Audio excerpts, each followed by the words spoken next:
The state of Texas now reporting its first death associated with the Zika virus. Health officials say a baby girl died shortly after she was born with birth defects. Test results revealed the baby, in fact, had the Zika virus. The girl's mother was in El Salvador while she was pregnant. That's where doctors believe she actually became infected with Zika.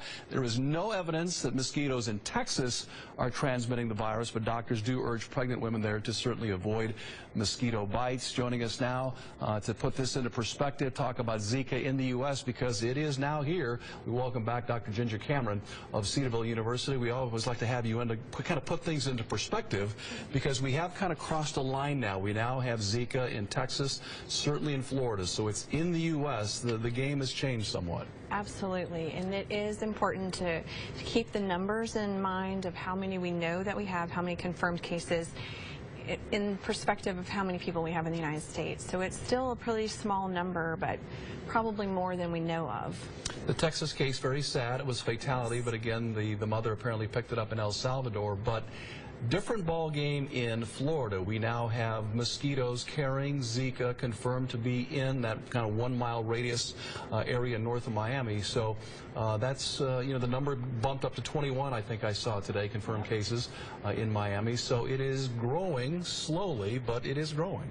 And I think that will continue to grow because what we're seeing is that people, as we talked about previously, most people don't have it. So what's happening is the public health professionals are going to the door-to-door testing people in those areas, and that's how they're discovering they even have it. So as they're able to go to more homes, we're probably going to see those numbers go up at least for a short while. I'm hearing the governor down there and certainly Florida tourism officials, because of course they're a very popular tourist spot in the summertime, telling people it's okay, you know, Florida's safe, come visit us. They're trying to keep things in perspective.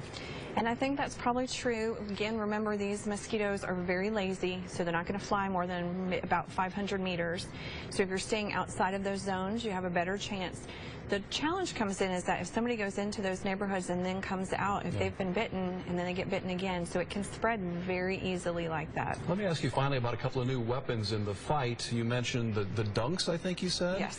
And I also read today about genetically engineered mosquitoes. Tell me about those. Yes, so dunks are little discs that you can purchase at Lowe's, Walmart, Amazon. Pretty much anybody carries them.